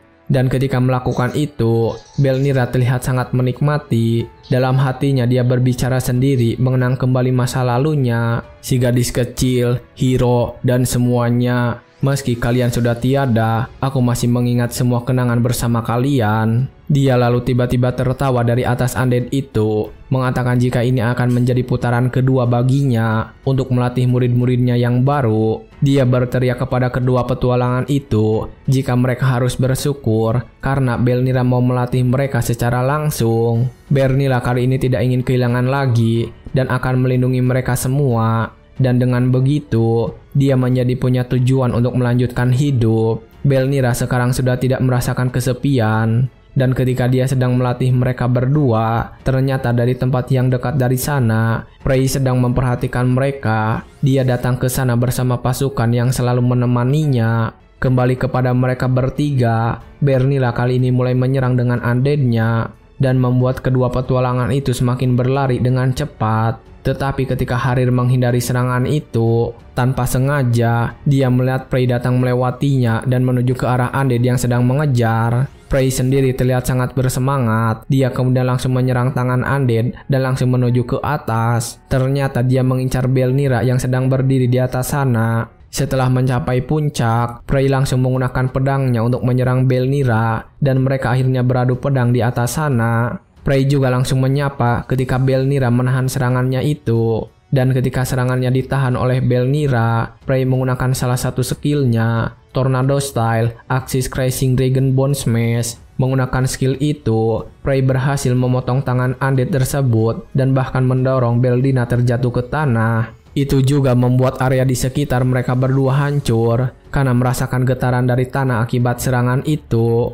Muransame langsung berhenti dan melihat keadaan Belnira. Padahal saat ini ada beberapa kesatria yang sedang mendekatinya. Belnira ternyata masih selamat dari serangan itu. Dia kemudian berbicara kepada Prey dan bertanya, "Kita bahkan tidak tahu satu sama lain, namun kau langsung menyerangku. Dasar tidak sopan. Saha maneh?" Prey tersenyum dan memperkenalkan dirinya saat itu juga. "Senang bertemu denganmu, hantu dari Spear Tower Village. Namaku adalah Prey, salah satu Porknight milik kekaisaran, Prey of War. Aku datang untuk bertarung denganmu." Ketika mendengar itu, Belnira teringat apa yang dikatakan oleh Azure saat mereka bertemu, karena dia juga membicarakan tentang Porknight. Prey saat ini kemudian bertanya apakah setelah mengucapkan salam itu, dia langsung bisa bertarung dengan Belnira. Dan setelah mengatakan itu, Prey tanpa aba-aba langsung menyerang. Belnira sendiri langsung menghindarinya, dan ketika mereka berdua bertarung, sebuah ledakan besar terjadi. Prey terlihat sangat bersemangat dalam pertarungan ini, begitupun juga dengan Belnira. Dia terus menghindari serangan yang diberikan oleh Prey. Kali ini Belnira mencoba menggunakan tinjunya untuk memberikan serangan yang cepat. Tapi sayangnya Prey berhasil menghindari semua serangan itu dan mendaratkan sebuah tendangan pada tubuh Belnira. Belnira akhirnya terdorong cukup kuat karena serangan itu, dan dia mencoba berhenti dengan menancapkan pedangnya ke tanah. Setelah mendapatkan serangan tersebut, Belnira memperhatikan Prey. Sungguh bajingan yang sangat aneh. Saat kukira dia melancarkan serangan dengan pedangnya, serangan yang datang malah berasal dari arah yang tak terduga. Bahkan persendian yang bergerak dengan tidak lazim, rasanya seperti melawan sesuatu yang bukan manusia. Dasar manusia menjijikan. Setelah memikirkan itu semua dan melihat Prey sedang datang menuju ke arahnya, Belnira mengepalkan tinju. Dan setelah itu, dia langsung memukul Prey dengan sangat cepat. Kali ini dia berhasil mengenainya. Tetapi ketika terus menerima pukulan, Prey tiba-tiba saja menggerakkan tubuhnya dengan paksa sampai terdengar beberapa tulang yang bergeser. Dan setelah berhasil menggerakkan tubuhnya, Prey akhirnya mulai menggunakan pedangnya untuk menyerang. Belnira langsung bertahan ketika serangan itu datang, sehingga membuat dirinya terlempar cukup jauh dan membuat ledakan ketika mendarat. Setelah berhasil menghajar Belnira saat itu, Prey langsung mengeluh, mengatakan pertarungan kali ini mengecewakan karena tidak ada pasukan dan pertarungannya juga sangat hambar. Prey lalu bertanya kepada Belnira sambil membersihkan darah di wajahnya, "Kenapa kau sangat tidak fokus? Apa orang-orang lemah itu mengganggumu? Jangan cemas, aku akan mengubur mereka di sampingmu." Belnira yang mendengar itu kemudian segera membalas, "Kau mau membunuhku? Dengan insting bertarung dan sandi anehmu itu, mungkin kau sanggup. Kau memang kuat. Aku bisa merasakan perjuangan tak kenal lelahmu untuk jadi sekuat itu. Tapi penglihatanmu yang buruk itu adalah kelemahan fatalmu." Setelah mengatakannya, Belnira menggunakan pedang demon yang tertancap di samping Prey, dan menggunakan itu, Belnira memanggil makhluk summon untuk menangkap Prey. Belnira kemudian memberitahu Muran dan Harir untuk lari dari sana sekarang juga. Sementara terlihat di tangannya, Belnira sudah menyiapkan sesuatu. Setelah mengatakan itu, tiba-tiba saja terjadi sebuah ledakan asap berwarna merah, dan saat ini mereka bertiga sedang lari menaiki sebuah undead yang telah dipanggil oleh Belnira. Saat sedang pergi dari sana, mereka berdua terus batuk karena asap tadi. Mereka lalu bertanya sebenarnya asap itu berasal dari apa.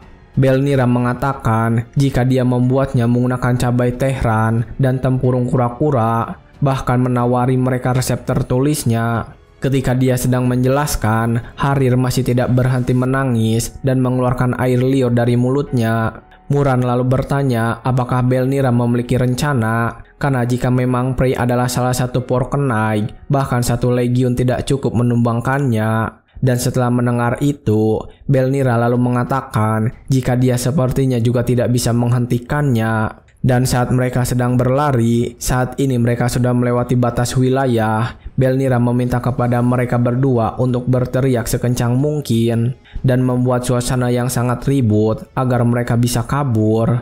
Muran lalu berkata jika akan memeriksa mereka terlebih dahulu. Dan saat dia melihat ke belakang, ternyata Prey dan kesatrianya sudah berhasil menyusul mereka. Prey terlihat sangat senang ketika sedang berjalan di atas undead itu. Dia juga terus berteriak untuk menakut-nakuti Belnira bersama kedua temannya. Terlihat saat ini, kesatria Prey sedang bertarung menghadapi Muran dan Harir. Dan dari atas sana, Prey menggunakan sebuah jurus lagi, Spiral Style, Gian Expeditor Twist. Sementara Belnira juga menggunakan jurusnya untuk memberikan perlawanan, Northern Style, Mad Dog Slaughter, Tragedy.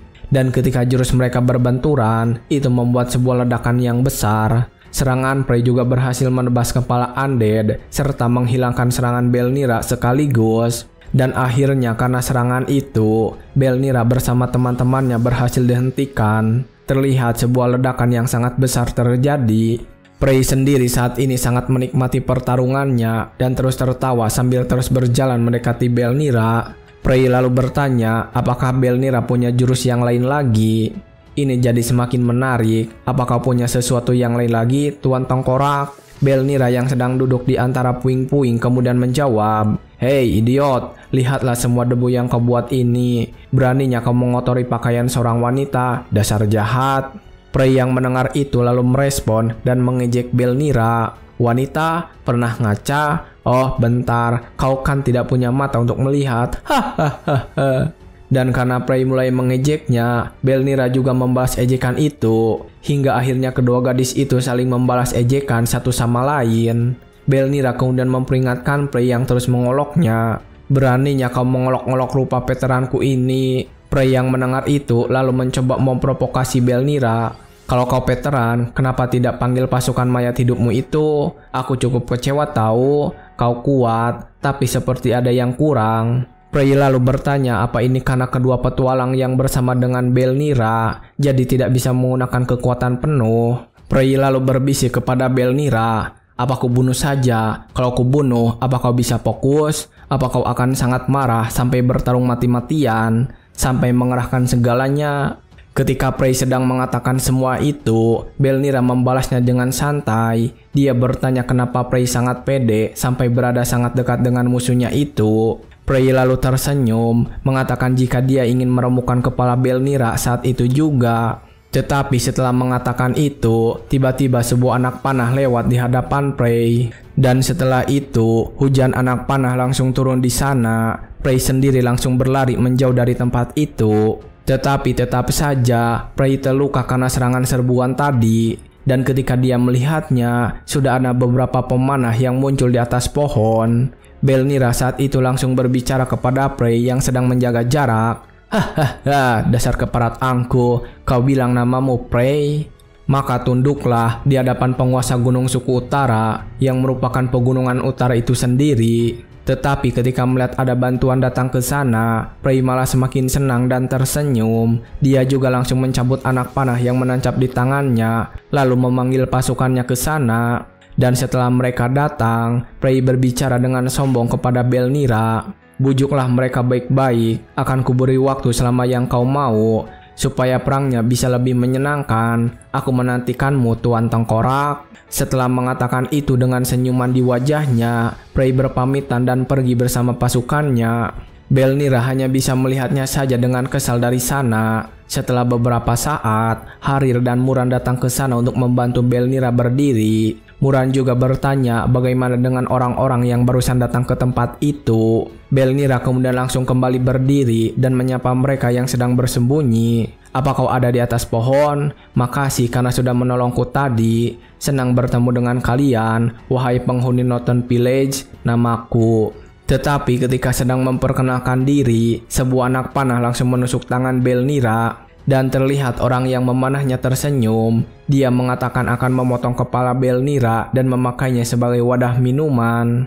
Sambil melepaskan anak panah, Belnira mengatakan jika mereka yang menyerangnya adalah bangsat. Dan setelah melihat mereka yang ada di balik pohon itu, mereka langsung kabur dari sana karena pasukan dari Northern Village juga turun mengejar mereka. Dan setelah kabur beberapa saat, salah satu dari mereka mulai menyerang dengan tombak. Ketika mereka sedang kabur, Muran bertanya perjanjian yang Belnira miliki dengan mereka. Belnira lalu menjelaskan jika perjanjian itu sudah 100 tahun silam. Dan dalam perjalanan itu, Belnira berniat memberitahukan namanya dan temannya. Tetapi Muran langsung menolak. Dia mengatakan jika mereka berdua adalah buronan. Dan jika menyebutkan nama mereka, para pasukan itu akan semakin menjadi-jadi. Muran juga mengatakan jika nama Harirlah yang lebih berbahaya. Setelah mendengar itu, Belnira berhenti dan berniat mengatakan namanya sendiri saja. "Berhenti, namaku Edward Belnira. Sebagai anggota dari Northern Village, aku meminta sebuah pertemuan dengan ketua suku." Dan ketika dia mengatakan itu, pasukan yang mengejarnya berhenti. Tetapi mereka bertiga terlihat masih ragu dan berdiskusi lebih dulu. Belnira sendiri percaya diri mengatakan jika masalah sudah terpecahkan. Tetapi senyuman itu langsung berakhir karena saat ini mereka ditangkap dan dipenjarakan. Di dalam penjara itu, Harir mengejek apa yang sudah dilakukan Belnira ketika akan ditangkap. Dan ketika dia melakukannya, Belnira langsung memukul kepalanya. Sementara mereka sedang bertengkar, Muran menanyakan sesuatu. "Yang lebih penting, kau punya hubungan dengan Northern Village?" Belnira membenarkan itu, namun itu sudah dulu sekali. Harir yang mendengar itu malah terlihat panik, mengatakan jika situasi ini sudah sangat gawat. Harir mengatakan ketika dia dibawa ke sini, dia memperhatikan seluruh desa dan mengetahui kalau desa ini adalah desa yang dipanggil Red Lamb. Dia takut jika ketua sukunya akan mengenalinya dan Harir terlihat benar-benar tidak menginginkan itu terjadi. Belnira lalu bertanya memangnya apa yang salah dengan itu. Muran terlihat kesal juga, tapi dia tetap menjelaskan. Dia berkata pada awalnya mereka berdua hanya perlu mengantar Belnira sampai ke bibir gunung dan kembali karena berencana untuk menghindari segala kontak dengan Northern Village. Ketika mereka sedang mengobrol di sana, seorang penjaga datang ke sana, mengatakan jika ketua suku ingin bertemu dengan si mayat hidup. Dan setelah mengatakan itu, dia membawa Belnira dan temannya dengan diikat oleh rantai. Dan akhirnya mereka sampai di sebuah tempat yang dipenuhi dekorasi melingkar. Serta beberapa pasukan yang mengejar mereka juga sudah ada di sana. Inilah ketua suku Red Lamb, Red Bidan. Ketika sedang duduk di sana, dia langsung bertanya kepada Belnira, "Jadi, kau mayat hidup yang mereka bicarakan? Kau punya nyali untuk berpura-pura menjadi anggota Northern Village? Dan di atas semua itu, beraninya kalian kembali dengan santai begitu, ha?" Ketika Red Bidan bertanya, mereka berdua hanya berpura-pura menjadi orang asing. Ketika Red Bidang sedang berbicara dengan mereka, Belnira menyela, mengatakan lagi kalau dia adalah anggota Northern Village dan meminta untuk dibebaskan, lalu berbicara dengan damai. Tetapi Red Bidan malah semakin marah dan menolak. "Dasar kerangka berjalan, aku tidak tahu dari mana kau datang, tapi orang asing sepertimu yang berpura-pura menjadi bagian dari Northern Village adalah kejahatan yang serius. Kemudian, kau juga datang bersama para pencundang yang bahkan tak layak dipanggil Northerners." Belnira yang mendengar itu semakin kesal, karenanya dia merusak borgol dan protes kepada Red Bidan. Hanya karena mereka gagal dalam Great Hunt, mereka diperlakukan layaknya sampah berjalan. Semuanya masih sama, suasana, tradisi, maupun aturan, tidak ada yang berubah. Tempat di mana tradisi terbelakang yang terus berjalan. Red Bidan yang mendengar itu semakin marah, mengatakan kepada Belnira agar jangan sembarangan bicara tentang hal yang tidak dia ketahui. Melihat ketua suku mereka marah, salah satu dari pasukan mencoba menenangkan. Tetapi kepala suku menolak, mengatakan jika akan mengurus tengkorak keparat itu sendirian karena telah membuatnya darah tinggi. Dan setelah mengatakan itu, Red Bidan langsung melepas jubahnya lalu melompat untuk menyerang Belnira dengan kedua senjatanya. Dia mengatakan akan mencincang Belnira sampai menjadi abu. Setelah sampai di dalam arena, Red Bidan langsung menyerang menggunakan senjatanya. Tetapi ketika serangan itu datang, Belnira langsung menangkisnya dengan tangannya dan pecahan energinya berhasil menghancurkan borgol teman-temannya. Setelah membebaskan mereka berdua, Belnira meminta mereka untuk mundur dari sana. Dan tepat setelah mengatakan itu, Red Bidan sudah berlari untuk menyerangnya lagi. Belnira saat ini masih bisa menghindari setiap serangan yang datang. Dan ketika serangan itu semakin bertambah cepat, Muran terkejut karena tidak menyangka Belnira bisa menghindari semua serangan-serangan tersebut. Terlihat, Belnira terus berhasil menghindari serangan-serangan yang sangat cepat. Dan ketika pertarungan semakin sengit, serangan-serangan itu semakin melebar, bahkan itu hampir melukai pasukannya sendiri. Dan setelah menerima semua serangan itu, kali ini Belnira melakukan perlawanan dan berhasil mendorong Red Bidan untuk mundur. Karena serangannya tidak berhasil, Red Bidan terlihat semakin marah. Dia bertanya apanya dia yang bisa Belnira lakukan. Tetapi ketika dia mengatakan itu, ternyata Belnira sudah mempersiapkan sebuah serangan. Dan setelah mengumpulkan kekuatannya, Belnira langsung memukul Red Bidan dengan sangat keras. Tetapi setelah melakukan pukulan itu, dia terkejut karena Red Bidan masih bisa berbicara dan berhasil menahan pukulannya. Red Bidan kemudian langsung memukul wajah Belnira dengan sangat keras saat itu juga, sehingga membuatnya terjatuh ke belakang sangat jauh. Setelah melakukan itu, Red Bidan mendekatinya sambil berbicara sesuatu. Yang mati harusnya tak mencoba hidup berdampingan dengan yang hidup, yang mati harusnya jadi abu. Tetapi sebelum menyelesaikan kalimatannya, Red Bidan terlihat terkejut, dan saat itu juga dia langsung terjatuh ke lantai arena. Saat itu dia tidak bisa menggerakkan tubuhnya, dia sadar titik tekanan yang telah terkunci. Saat Red Bidan sedang terjatuh di lantai, Belnira kembali melanjutkan kalimatnya yang belum selesai. Yang mati harusnya remuk jadi abu, yang hidup harus terus mengenang yang tiada dan terus bergerak maju. Kalimat yang sudah kudengar jutaan kali dalam waktu yang lama, tapi sepertinya ada yang tidak tepat. Kenapa kau yang masih hidup berlutut, sedangkan aku yang mati berjalan teguh? Mengapa kau tidak bisa bergerak selangkah pun di saat aku menghampirimu? Baiklah, Red Lamb, sekarang ayo bicara. Belnira mengatakan itu sambil menghunuskan pedangnya ke leher Red Bidan. Dan setelah pedang itu sudah mencapai lehernya, Red Bidan menyadari jika level Belnira jauh di atasnya. Dia merasa sedang bernostalgia saat dia berlatih bersama Master di masa kecilnya. Dia mengakui saat ini kalah telak. Red Bidan lalu bertanya apa yang diinginkan oleh Belnira. Belnira segera menjawab pertanyaan itu. Kumpulkan semua ketua suku Northern Village, kita akan menyerang kekaisaran. Ketika mendengar itu, Red Bidan malah tertawa dan mengatakan jika itu adalah ambisi yang besar. Namun Red Bidan tidak bisa berbuat apa-apa lagi saat ini. Dia kemudian berkomunikasi menggunakan sesuatu. Dia lalu mengatakan rapat akan ditentukan secepatnya dan akan mengundang Belnira ke pertemuan agung dari Northern Village. Ketika sedang dibantu oleh salah satu bawahannya, Red Bidan mengatakan masih belum percaya kepadanya dan meminta kepada Belnira untuk menunggu di mansion milik Harir.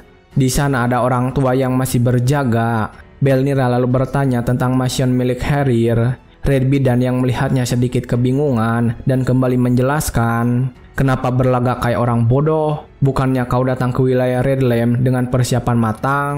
Jangan bilang Harir tidak menceritakannya, konyol sekali.